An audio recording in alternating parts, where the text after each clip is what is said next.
Hey guys, what's up? Sando here. Today I'll be reviewing a pair of earbuds, so not in-ear monitors, actually a pair of high-performance earbuds from FiiO, which are called EM5. A few years ago they actually released a EM3 line of earbuds, but those didn't scream high-performance audio for me, so I wasn't that excited, so to speak. But these are quite different, so very different actually. So they cost $300, so it's quite a high price for a pair of earbuds. But let's check how they perform. That's the most important thing, of course. In terms of build quality, EM5 are coming with one of the nicest stock cables I ever seen. It's quite thick, it's soft, you can bend it easily, it's free of any microphonics, and it uses high purity silver conductors. The biggest downside of this cable is that it isn't a detachable one. Simply make sure when you take them down, pull by the earbuds and not by the cable, and you'll be prolonging the life of that cable.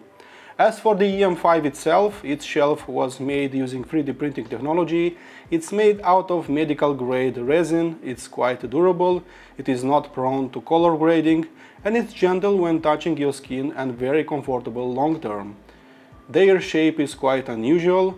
It is not a symmetrical design, and it contains a flute-inspired acoustic bass tube that will passively boost the low end. The surface of the earbuds is not exactly flat, it's slightly rounded, so it will leak less bass information for a better bass extension. As for the tech inside it, EM5 is having a single beryllium-coated dynamic driver per earbud. Yes, it's just one, but it is a huge one.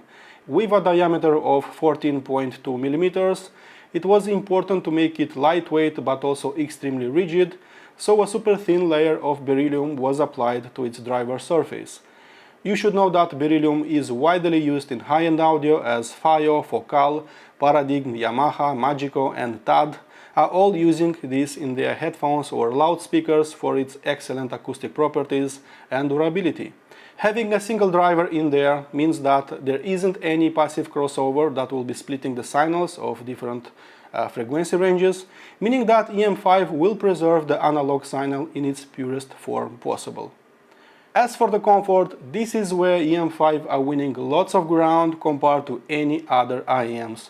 These were made to be worn with the cable straight down, so they are basically resting on your concha.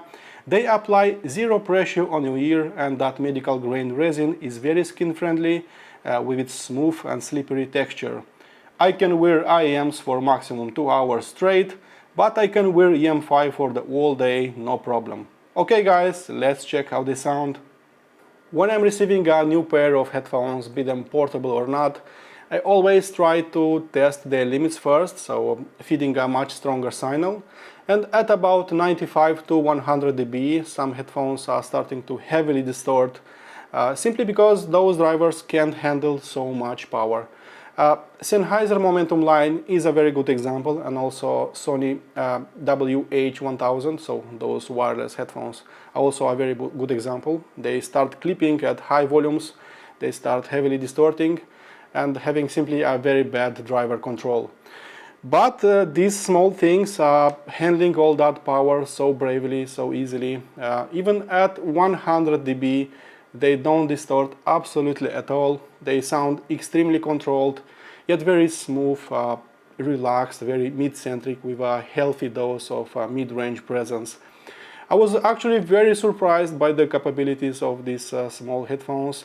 They simply sound clean, very transparent and quite detailed. When applying a gentle push for a better seal, something like that, a huge amount of bass is simply rushing in, and sincerely I wasn't prepared for an earbud to sound this way. These are by far one of the most natural sounding earphones and IEMs or earbuds I have tried up to this point. Another very important feature, very interesting feature, is that they sound very open actually, with very precise pinpoint imaging. They don't sound at all like your typical IEMs, so nothing like that. So nothing is happening inside my head, but actually outside my head. For very good reasons, because these are actually open back earphones. These are not sealed type of earphones. They remind me quite a lot about my desktop open back headphones, so I'm very serious. They remind me quite a lot, and they sound as open as those Olo S4X, and they're even approaching Sennheiser HD6 XX line of headphones, driven by a portable source. The overall outcome depends immensely on how deep these are inserted in your concha. Insert them deeply and a lot of details and bass presence will be rushing in full force. But if you are letting them loose, they will sound simply bigger, more open and wider at the expense of some lost bass extension. With a sensitivity of 109 decibels per 1 milliwatt of power, these are not the easiest to drive headphones that I have in my collection. They actually not that easy to drive. They actually need a little bit more power compared to desktop headphones as Kenerton Gjallarhorn or Kenerton Magni, which is quite unusual but understandable since a smaller driver will need a little bit more juice to achieve the same sound pressure level compared to a bigger driver. Speaker lovers probably know what I'm talking about. But don't worry, as even common audio sources as a laptop or a smartphone has plenty of juice to power these ones to very loud levels. On my Xiaomi Mi 90 Pro I was at about 80% volume wise, and on a laptop, so Microsoft Surface Pro 7, I was at about 70% volume wise for 90 dB of volume. So these are not power hungry headphones by any means, but they will need just a little bit more juice compared even to multi-driver IEMs like FiiO FA3, FA7, FA9, and even more power compared to Kenerton Magni and Gjallarhorn to achieve the same sound pressure level. In terms of transient response, since these ones are pretty much open back earbuds, you should not expect a thumping type of bass or a lightning fast rendition of the low end. EM5 is not having that, and you should not expect that. So these ones are not pressing on the gas pedal and simply bringing less dopamine into the bloodstream. So these are definitely not headbanging type of earbuds. These are not very punchy sounding, so to speak. On the plus side, you can listen to them all day long, no problem, without any kind of listening fatigue. So I personally enjoy my music really punchy, really snappy, really fast, engaging type, but I can listen to that only for very few hours because it becomes tiresome long term. But EM5 don't apply any pressure. The sound signature is actually very unoffensive, very relaxed. All in all, it's hard to describe how EM5 is sounding in terms of transient response, because that is depending quite a lot on the gear that you're using, on the music that you're listening to, and of course on the positioning inside your ear. So if you are pushing them just a little bit deeper, you'll have this immediate and a punchier sound, but if you pull them just a little bit, you will have a more relaxed and a wider spread presentation at the price of just a little bit of bass extension. As for the Soundstage, this is another chameleon-like part where, of course, positioning inside your head is extremely important. But I'm not shy at all saying that these are pretty much the biggest and the widest sounding earbuds and IEMs I have ever experienced up to this point.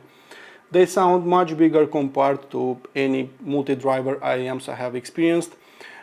Depth is less impressive, especially the layering is less impressive compared to multi-driver IEMs. Especially the sub-bass felt less precise with worse positioning, so not that holographic, so to speak. EM5 are simply open sounding since there is still a much bigger gap between your ear canal and also the earbuds themselves. With EM5 I'm simply taking few steps back. I'm leaving the music outside my head and leaving my thoughts alone. I'm having also less listening fatigue with this because everything sounds simply airier, less claustrophobic, so less closed in, and it's simply considerably less taxing on your ears and on your mind.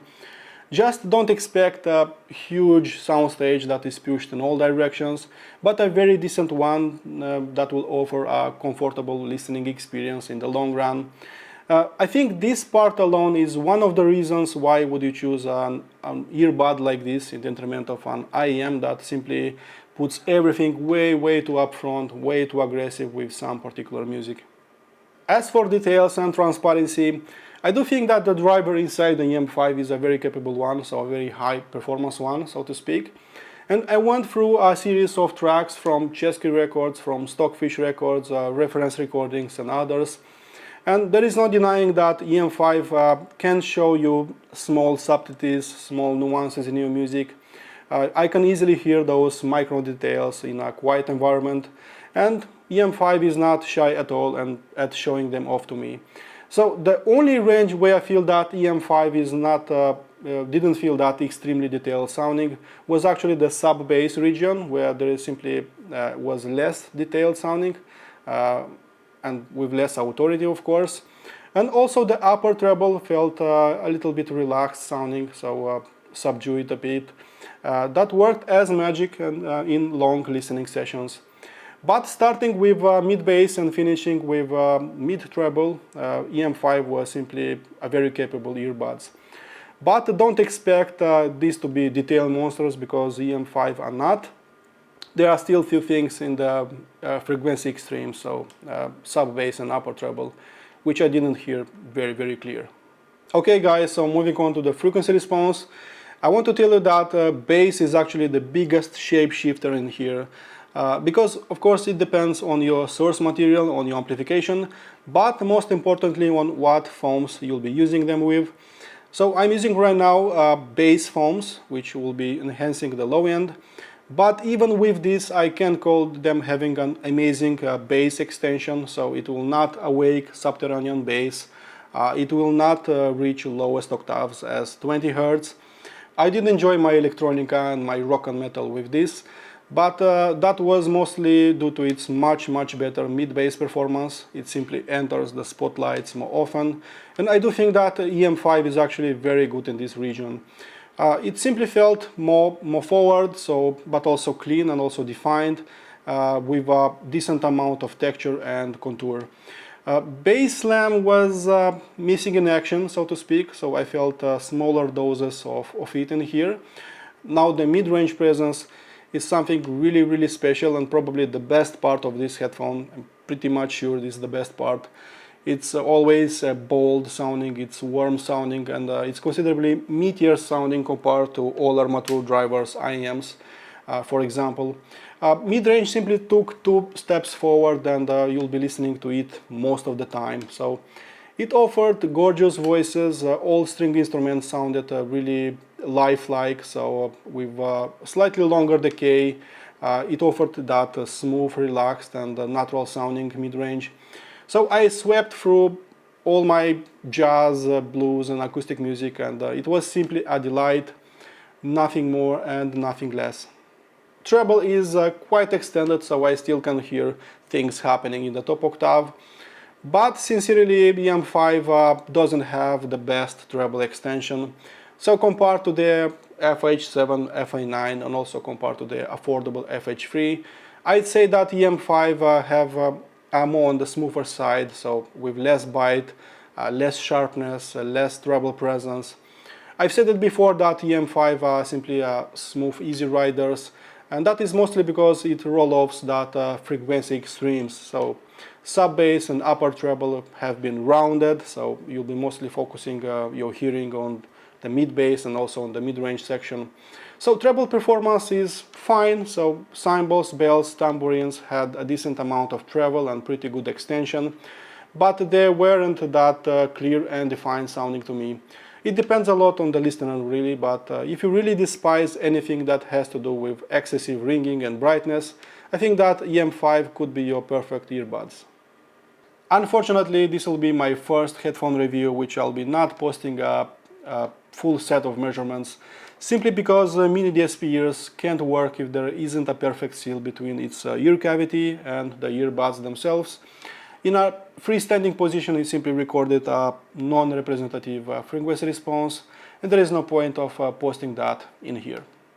As for the conclusion, after listening to them for a few days straight, it was clear to me that FiiO put some high-performance drivers in these, so I was able to spot small nuances in my music. They were able to move bigger amounts of air and create a believable image in front of me.